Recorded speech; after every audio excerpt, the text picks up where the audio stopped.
अस्सलाम वालेकुम। आज बहुत दिनों बाद मुलाकात हो रही है आपसे। हमारी इस तरह दो बदू आप मुझे देख रहे हैं, मैं आपको देख तो नहीं रही लेकिन आपसे फील कर रही हूँ कि आप और हम इकट्ठे मौजूद हैं। तो हम पिछले हफ्ते में आपसे नहीं मुलाकात कर सकी, उससे पहले जो है मैंने नियाग्रा फॉल का ट्रिप जो था वो आपके साथ शेयर किया और मुझे उसकी बहुत अच्छी मतलब जवाबात भी आए और मुझे अच्छा लगा। तो हम अभी तक, आपको पता है मैं लाहौर की आपको लिए लिए फिर रही हूँ अपने साथ साथ और लाहौर ही की बातें कर रहे हैं। तो हम फिर अब वापस लाहौर में जाते हैं और अपने उसी पुराने लाहौर में जहाँ मेरी बचपन गुजरा, जवानी, और फिर मैंने स्कूल में पढ़ा, कॉलेजेस में पढ़ा, यूनिवर्सिटी में पढ़ा और वहाँ एक बहुत लंबा अरसा गुजारा। और यहाँ टोरंटो में आए तो मुझे सिर्फ अभी 11 साल हुए हैं, लेकिन सारी ज़िंदगी मैंने वहीं गुजारी और वहाँ बहुत कुछ पाया भी उस शहर से और अपने वालिदैन को, अपने बहन भाइयों को खोया भी उधर। तो बाकी हम फिर दोबारा आते हैं अपने उस सफ़र की तरफ। तो हम जब स्कूल की तरफ जाया करते थे, इब्तदाई स्कूल जो था वो मेरा कशाना स्कूल था जो सुबहाना की लाइन शेरा वाले गेट में था। और हमने सुबह सुबह जब निकलना, तो मुझे अभी तक याद है कि वहाँ लोगों का एक ट्रेंड ऐसा था कि हमारे लाहौरिये जो है वो मतलब सुबह सुबह पूड़ी हलवे की दुकानों के बाहर काफ़ी रश होता था। लोगों के बच्चे जो हैं यूनिफॉर्म पहन के, उस वक्त शॉप्स खुली होती थी इसकी स्टेशनरी की, और बच्चे जा रहे हैं। और ईगल पेन उस वक्त हम यूज़ करते थे, ईगल पेन, और वो ईगल पेन जो था वो उसकी स्याही भरी जा रही होती थी। शॉप्स जो स्टेशनरी शॉप्स थी सुबह सुबह खुल जाती थी और वहाँ बच्चे जो हैं, कुछ बच्चे वहाँ से कॉपियाँ ले रहे होते थे, कुछ जिनके पेपर एग्ज़ाम होते थे वो वहाँ से हम पेपर उस वक्त मिलते थे कि हम वहाँ से पेपर ले के अपने स्कूल जाते थे। और वो अपने पेपर शीट जो होती थी वो हमारा जो एक होता था उसे गत्ता कहते थे। उस दौर में तो बच्चों की इतनी सेंस नहीं थी, तो उसको वो पेपर शीट जो मतलब एक बना होता था, गत्ते का ही था, तो उसके ऊपर रख के उस पर चूंटी भी लगी होती थी जो ग्रिप उसे करती थी पेपर को, और जो है ना एग्ज़ाम दिया जाता था। और वहाँ से हमने सुबहाना की लाइन की तरफ हो जाना और वो जो है चलते हुए आगे जाके हम अपने स्कूल में चले जाते थे। और बड़ा अच्छा एक था, जब छुट्टी होनी तो हमने जब बाहर निकलना तो हमारे बाहर काफ़ी ठेले वाले भी होते थे, लेकिन शॉप्स भी होती थी छोटी छोटी ऐसी शॉप्स के, वो प्रॉपर शॉप नहीं आप कह सकते, जैसे किसी घर के बाहर को कोठरी सी है तो उन्होंने किसी को किराए पे दे दिया, रेंट पे, और वो जो है संतरे माल्टे वहाँ बेच रहा है और छोटी छोटी गोलियाँ और ये चीज़ें। मतलब ये नहीं था कि कोई प्रॉपर जैसे अब होती हैं शॉप्स बहुत बड़ी बड़ी, वैसे तो बिल्कुल कोई रवाज ही नहीं था ऐसी शॉप्स का स्कूलों के पास। तो मेरी ये आदत थी, मैंने जब बाहर निकलना छुट्टी के बाद तो मैंने ज़रूर कुछ ना उस छोटी सी शॉप पे एक आदमी बैठा होता था लंगोटी सी पहन के, तहमत बांध के, हुक्का उसके पास होना, तो वहाँ से मैंने ज़रूर कुछ ना कुछ 2 आने का लेना। उस वक्त आने चलते थे, मतलब 4 आने, एक छोटा सा होता था सिक्का जिसके अंदर 4 आने होते थे, चवन्नी उसको बोलते थे। तो चवन्नी हमने देनी और उसने हमें 2 आने का जो है संतरा देना काट के, उस पर नमक मिर्च लगाना, और सहेलियों के साथ बातें करती हुई मैं जाती थी और साथ साथ चूसती थी। मतलब कोई रश भी नहीं होता था रोड्स पे ना, रोड्स बड़ी पुरसकून सी, कोई इतना मतलब वहाँ आना जाना नहीं है, कोई शादो नादर कोई साइकिल वाला गुजर गया या कोई जो उधर रहते थे वो गुजर रहे हैं। जैसे वहाँ टाल होते थे लकड़ियों के और छोटी ऐसी चीज़ें होती थी, चक्की होती थी आटा पीसने वाली, और वहाँ लोग, क्योंकि उसको गंदम का रवाज था, ज़्यादातर मेजोरिटी के पास गंदम होती थी और वो गंदम वापस आई जाती थी।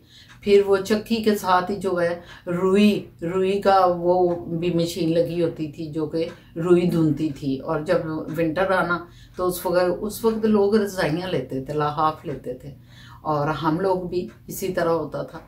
और फिर वो उधर आ जाने, इतने ज़्यादा रजाइयों के कपड़ों में रुइयाँ बंधी होनी और लाइनें लगी होनी, इसी तरह जो है वो गंदम भी पसाई जाती थी। और मुझे अभी तक याद है कि हमारे घर भी गंदम आती थी। तो इसी तरह चलता था, मतलब कोई इतनी बड़ी बड़ी शॉप्स नहीं थी उस सुहाना की लाइन की तरफ, तो ऐसे ही था। तो फिर हमने स्कूल के बस्ते पकड़े हुए हैं, गप्पे लगाती हुई सब आगे जाते थे। तो सुबहाना की लाइन में एक अंधों के जो बच्चे, मतलब अपाज बच्चों को, उसको उस स्कूल को कहते थे अंधों का स्कूल है। लेकिन अब हमें समझ आती, जब हम शौर में आए तो हमें पता चला कि वो उन बच्चों का स्कूल था जो मतलब एबनॉर्मल थे, जो पैरालाइज हुए हुए थे या जिनकी आईज नहीं थी। और वहाँ उन बच्चों को जो है, खास कर ज़्यादातर मेरा ख्याल है वो बच्चे होते थे जिनकी आइज़ नहीं थी, जिनको नज़र नहीं आता था। तो उनको वहाँ एक बहुत बड़ा स्कूल था, गवर्नमेंट ने खोला हुआ, वहाँ उनको जो है मतलब तालीम दी जाती थी। उनकी उंगलियों पर वो जो है लफ्ज़ सीखते थे कि कौन सा लफ्ज़ किधर है, कौन सा किधर है, और उंगलियों को फेर के वो उन्हें पता चल जाता था कि ये क्या पढ़ना है, क्या लिखना है। तो ये एक उधर स्कूल अभी भी मौजूद होगा यकीनन, वो उस वक्त बहुत बड़ा स्कूल था। फिर हम जब वापिस आना तो एक वहाँ वही मैंने आपको बताया कि अहमद अली जो थे, मौलवी अहमद अली, उनकी बहुत बड़ी शेरावाली की मस्जिद थी। और मस्जिद के बिल्कुल मेन दरवाजे के बाहर एक चनों वाला बैठा होता था। वो एक बहुत बड़े पतीले में चने होते थे उसके, और छोटे छोटे उसमें कोफ्ते होते थे। तो लोग इर्द गिर्द बैठे उसके जो है ना खा रहे होते थे, नान लेके, और साथ चने की प्लेट जिसमें 2 कोफ्ते भी होने। तो कभी कभी हम लोगों ने भी, जब हमारी अम्मी जी कभी कुछ नहीं पकाते थे तो उन्होंने हमें भेजना कि जाओ चने ले आओ उधर से, और हमने एक बड़े से प्याला लाना और उससे चने मतलब ले लेने इकट्ठे, और फिर घर जाना तो वो चने अम्मी जी ने सबको डाल के तो देने। सम टाइम उस वक्त ये भी एक बहुत बड़ी ट्रीट होती थी, समझना कि आज चने और कोफ्ते खाएंगे, इस तरह की ट्रीट समझ ले वो होती थी। तो मैं आपको लास्ट टाइम शबरात का वाक़या बताया था, शबरात में हम कैसे मनाते थे। तो शबरात में तो एक बहुत अलग अलग होता था, और इसी तरह मराज शरीफ का, क्योंकि मैंने आपको कहा था कि मराज शरीफ के बारे में बताऊंगी। तो आपको पता ही है, हम सब मुसलमानों को, हमारे जो दूसरे बहन भाई हैं, जैसे सिख कम्युनिटी हो गई, हमारे हिंदू कम्युनिटी के लोग या क्रिश्चियन, जो वो लोगों को अगर नहीं पता, इंडियन के लोगों को, मैं तो समझती हूँ सबको पता है, क्योंकि इंडिया में भी बहुत मुसलमान रहते हैं। लेकिन मराज शरीफ का वाक़या इस तरह हुआ था कि कुरान में भी उसका जिक्र है, कुरान पाक जो हमारी हॉली बुक है, तो उसमें भी जिक्र है इसका कि हमारे जो नबी, हमारे रसूल मोहम्मद सल्लल्लाहु अलैहि वसल्लम जो थे, तो उनको मोहम्मद पे वही आई कि आप इस वक्त अल्लाह ताला आपसे शर्फ मुलाकात आपको बख्शना चाहते हैं। तो उसी वक्त उनको जो है ना उन्होंने बैठाया, और कुरान में यह है कि बराक पे बैठाया, बर्क। तो बर्क मीन ऐसे है कि वो बराक या वो जानवर ऐसा था कि वो जैसे बिजली, बर्क मीन के बिजली, और बिजली की तरह, बिजली की रफ्तार से वो मतलब पहुंचने वाला था। तो वहाँ से कहते हैं कि वो लेके आया बैतुल मुक़द्दस में, जो कि इस वक्त इसराइल में है और फ़लस्तीन में है, और ये दोनों मतलब कौमें जो हैं, अभी वो हिस्सा जो है बैतुल मुक़द्दस और मस्जिद है वहाँ बहुत बड़ी, वहाँ वो आके नबी पाक हमारे मोहम्मद जो थे वो उतरे, और वहाँ सारे नबी थे, कहते हैं, जो अल्लाह ताला ने अपने प्रॉफिट जितने भी दुनिया में भेजे थे वो सारे उधर थे। और हमारे नबी जो थे मोहम्मद, उन्होंने उसकी इमामत की, आगे खड़े हुए, और पीछे सारे लोगों ने, सारे अंबिया कराम ने, जो प्रॉफिट्स थे, उन्होंने उनकी पैरवी में नमाज पढ़ी, अल्लाह के आगे झुके और अल्लाह से हमदोसना की और दुआ की। और उसके बाद फिर मोहम्मद सल्लल्लाहु अलैहि वसल्लम को वही जो हज़रत जिब्राईल अलैहिस्सलाम, अल्लाह के फरिश्ते हैं, वो उनको लेके ऊपर आसमानों में गए अल्लाह के पास। और वहाँ जो है मतलब हम जो कहते हैं कि वहीं हमारे ऊपर मतलब रोज़े फ़र्ज़ हुए, नमाजें फ़र्ज़ हुई, और इस तरह नबी पाक सल्लल्लाहु अलैहि वसल्लम से अल्लाह ताला ने गुफ्तगू फरमाई। और फिर उसके बाद वो उसी बराक पे वापिस आए, और कहते हैं कि जिस तरह वो बिस्तर से उठ के गए थे, जब वो वापिस आए तो बिस्तर उसी तरह गर्म था, और उसी तरह मतलब समझे कि ये चंद सातें थी, आतें, चंद लम्हे थे जिनमें वो ऊपर और नीचे होके भी आ गए। तो ये एक मतलब इसी की याद में ये मराज का मतलब है बुलंदी, ऊपर। तो मराज शरीफ हम कहते हैं कि वो जो वाक़या हुआ था, तो उस वाक़े की याद में ये दिन मनाया जाता है। तो फिर उस दिन सारे लोग जो है चरागा करते हैं कि हमारे मोहम्मद सल्लल्लाहु अलैहि वसल्लम अल्लाह से मुलाकात उन्होंने की, और उसको खुशी से मनाया जाता है। और फिर मस्जिद जो है, जो मॉस्क हैं, उनमें इबादत बहुत ज़्यादा होती है। लोग भी अपने घरों में रात गए तक, डीप रात तक इबादत करते हैं, और जो बच्चे या बड़े सारे जो हैं उसी तरह मोमबत्तियाँ जलाते हैं, और उसी तरह आतिशबाजियाँ भी होती थी उस वक्त। ये बचपन की बात है, लेकिन अब तो वो चीज़ें नहीं रही। अब तो हमारे पाकिस्तान में भी हम मतलब देखते जब बड़े हुए, और हमने देखा कि वो वाला वलवला नहीं रहा, ना वो वाला जोश व खरोश था। लेकिन मतलब दुआएं तो अभी भी करते हैं, इबादत अभी भी करते हैं, लेकिन वो जो आतिशबाजियाँ होती थी, लोगों को शऊर आ गया कि आतिशबाजियों की कोई ज़रूरत नहीं। असल में तो ये दिन जो है तशक्कुर का है, और दुआ करनी चाहिए और इबादत करनी चाहिए अल्लाह ताला की रज़ामंदी के लिए। तो इसको हम कहते हैं मराज शरीफ। और फिर ईद उल मिलादुन नबी एक बहुत बड़ा ये वो त्यौहार है, त्यौहार ही इसे कहूँगी। ये भी हमारे नबी, हमारे जो प्रॉफिट हैं हज़रत मोहम्मद, उनकी याद में जो है ये किया जाता है कि ये 12 रबीउल अव्वल जो हमारे इस्लामी मंथ है, उसके महीने में ये 12 तारीख को उनकी वलादत हुई, और वलादत की खुशी में ये जश्न मनाया जाता है। और ये इतना बड़ा जश्न होता है कि पूरे लाहौर में ये जश्न मनाया जाता है। लोग जो है वो बाहर निकल आते हैं, गलियां, सड़कें, शॉप्स, हमारी मॉस्क, जो मेन गवर्नमेंट की जो जगह हैं, गवर्नमेंट के सेक्रेटेरिएट हैं, गवर्नमेंट गवर्नर हाउस हैं, उन सबको स्टेशंस हैं, सारों पे चरागा किया जाता है, उनको रोशनियाँ में नहा दिया जाता है, और पूरी सड़कें जो है उनमें चरागा किया जाता है, रोशन किया जाता है। और फिर सारे लोग जो हैं, एक इतना बड़ा जुलूस अभी तक मुझे याद है कि हम जब अंदरून शहर रहते थे, तो शेरा वाले गेट के बाद हम कश्मीरी बाज़ार आ गए। कश्मीरी बाज़ार का भी मैं आपको बताऊंगी कि बहुत मशहूर बाज़ार है, उसमें बड़ी तारीख़ी मॉस्क हैं, तारीख़ी जगह हैं वहाँ। तो वहाँ से वो गुज़रता था, तो वो इतना बड़ा जुलूस होता था कि वो शाम को गुज़रता था, शाम और रात गए तक। शाम को 6 बजे 5 बजे सड़कों पे छिड़काव होने लग जाने, और लोग जो हैं ऊपर घरों की मंडेरों पे सब लड़कियां, बच्चे और माएँ बहनें सब बैठ जाती थी। लड़के जो होते थे ज़्यादातर नीचे सड़क पे, और वो इतना बड़ा जुलूस निकलता था, उसमें स्पीकर, उसमें नात ख्वानियाँ हो रही हैं, लोग ट्रॉलियों को सजाते थे, ट्रकों को सजाते थे, और उन चीज़ों को सजा के तो उन पे वो जुलूस निकल रहा होता था।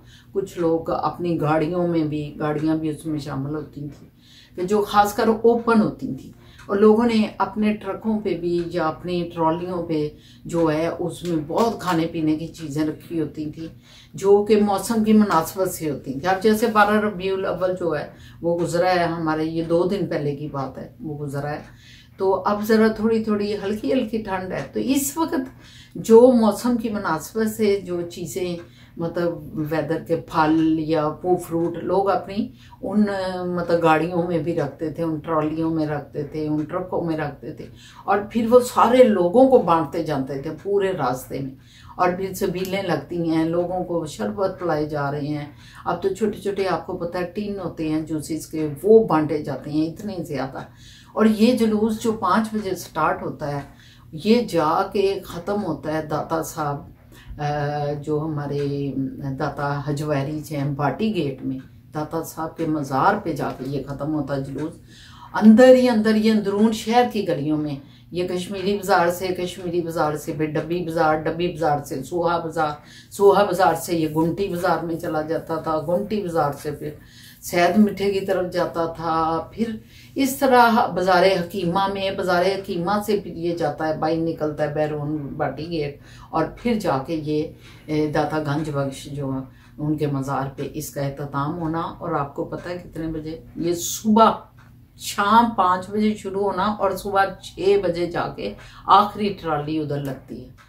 तो इससे आप अंदाज़ा लगा सकते हैं कि ये कितना बड़ा लाहौर का जुलूस। लेकिन इसके अलावा पूरे शहर में अपने अपने एरियाज़ में छोटे छोटे जुलूस भी निकलते रहते थे। तो ये अभी मैं आपको बता रही हूँ थोड़ा सा, तो इंशाल्लाह ताला इसको हम जारी रखेंगे। और जो है फिर हम इसका सिलसिला मैं आपको मतलब ये एक ऐसा जुलूस इस तरह के मैं और बहुत से आपको वाकयात बताऊंगी। और ये एक बहुत वलवला अंगेज चीज हमारे बचपन में रही है और सारी जिंदगी हमने ये जुलूस देखा क्योंकि हमारा घर उधर था रंग महल कश्मीरी बाजार में और हमारे घर के नीचे से ये जुलूस गुजरता था। इसी तरह हमारे घर के नीचे से 10वीं मुहर्रम और 9वीं मुहर्रम के जुलूस और चेलम का जुलूस जो होता था हज़रत इमाम हुसैन अलैहिस्सलाम का और हमारे जो सारे शिया बहन भाई हैं उनका ये जुलूस निकलते थे जब तो ये हमारे घर के नीचे से निकलते थे। इस वजह से हमने वो जुलूस अपने लड़कपन तक देखे जब तक कि हम उस घर में रहे। उसके बाद तो हम इकबाल टाउन रजा ब्लॉक में उमर ब्लॉक में आ गए थे, लेकिन हम एक अरसे तक वहाँ मतलब समझे मैट्रिक तक 11th तक जब मैं एफ.ए. में गई हूँ तो हमने ये जुलूस देखे हैं। उसके बाद फिर हम इकबाल टाउन चले गए थे। तो ये जुलूसों का सिलसिला हमारी लाइफ से मुनक़ता होगा। तो ये चीज़ें जो हैं ये लाहौर की सकाफत का हिस्सा हैं। लाहौर के लाहौरियों का एक मजाज बन गया हुआ है इतना मतलब जोशो खरोश। बाज़ दफ़ा तो जब हम छोटे थे तो लोग अपने नए कपड़े बनाते थे इस दिन के लिए और लड़कियां जो है वो सजती थी, उन्होंने नए पोशाकें तैयार करनी यंग लड़कियों ने और जो भी नई नई यंग हो रही होती थी। तो ये बहुत एक त्यौहार जो ईद मिलादुन्नबी का बहुत ज़्यादा ईद की तरह मनाया जाता है जैसे हमारी ईद होती थी और ईद होती है और आज भी उसको उसी तरह यकीनन मनाया जाता रहा होगा। इसी तरह जुलूस निकलते हैं क्योंकि पौध दर पौध नस्ल दर नस्ल ये चीज़ जाती है और वो फिर बच्चे उसी तरह जोशो खरोश से उसको कंटिन्यू करते हैं। तो इसके अलावा जब हम छोटे थे तो मेला चरागा भी होता था जब हम छोटे थे मतलब, लेकिन हम गए नहीं हैं उस मेले में। मेरी अम्मी हमें कभी नहीं लेके गई ना हमारे अब्बा जी, लेकिन हमारे अब्बा जी अपने जवानी या अपने बचपन के वाक़यात में बताते थे कि मेला चरागा जो है वो सदुल्लाल हुसैन थे, बहुत बड़ा नाम है उनका। उनका मज़ार था उधर बागवानपुरे में और वो मेला उस वक़्त जो है वहाँ मनाया जाता था और उस मेले का इतना धूम होती थी कि पंजाब के सारे शहरों से सारे गांव से सब लोग उस मेले में आते थे। वो मेला इतना मशहूर था और मादुल्लाल हुसैन जो थे उनको लोग बहुत मानते थे और उसके सिलसिले में वो सारा जो है ना मेला चरागा उधर होता था। मुझे अब उनका नाम पूरा याद नहीं है, शायद मैं गलत ना बोल रही हूँ, सुनने वालों से मैं माजरत चाहती हूँ कि इस वक्त मेरे ज़हन से निकल गया कि उनका मुकम्मल नाम क्या था। तो ये बागवानपुरे का मतलब अभी भी उधर होता होगा, लेकिन अब वो वाले मेले ठेलों में अब वो बातें नहीं रही। अब वो बातें नहीं रही जो कि हमारे बचपन में हुआ करती थी। एक मेला और लगता था, उसको क्या कहते थे, वो आते थे बंदे मतलब उस मेले के दौरान गलियों मोहल्लों में आते थे और जो बच्चे नए पैदा हुए होते थे उनको गोद में लेके वो लोरियां देते, मैं लो और साथ ये गाते थे, मैं लोरी देवा लाल नु, मैं लोरी देवा लाल नु। हम छोटे छोटे बच्चे ऐसे करके उनको देखते थे और हमें बड़ा ही अच्छा लगता था। वो लोग होते थे साथ चुमटा बजा रहे होते थे, साथ उनके पास एक वो होती थी ये बजाने वाली स्टार टाइप होती थी, वायलिन या कुछ इस तरह, तो उसको भी बजाते थे और वो गली गली मोहल्ले मोहल्ले फिरते थे और उन बच्चों को लोरी देते थे और फिर उनके माँ बाप उनको आटा देना, गुड़ देना, इस तरह जो भी किसी को तौफीक होती थी वो उसको देता था, कपड़े तक लोग उनको देते थे। तो वो मेला कदमा दा, उस मेले को कहते थे कदमा दा मेला। और उस मेले में ये होता था कि हमारे अंदरून शहर में और ये लोहारी दरवाजे के बाहर जो है इधर सारा लोहारी दरवाजे से लेके दाता दरबार तक, मुझे अभी तक हम छोटे छोटे थे, हमारे अम्मी जो उंगली लगा के आने यहाँ कांच के बर्तन, ये जो सरामिक्स के बर्तन होते थे ना ये बिकते थे और ये छोटे छोटे मतलब बच्चों के खिलौने बिकते थे, उसके ऊपर रंग उभे हुए और ये इस तरह का। ये पता नहीं इस मेले की मुनासबत क्या थी, लेकिन इसे कदमों का मेला कहते थे। तो ये भी हमारे बचपन की बात है, मतलब जब भी मुझे याद है कि हम बहुत छोटे थे उस टाइम की ये बात है। अब तो लोग जानते भी नहीं होंगे जो उस वक्त होता था। तो इस तरह की बेशुमार चीज़ें हैं जो मैं आपको आइंदा भी बताती रहूँगी। तो मैं इसके साथ ही आपसे इजाज़त लेती हूँ, फिर मुलाकात होती है। अल्लाह हाफिज़।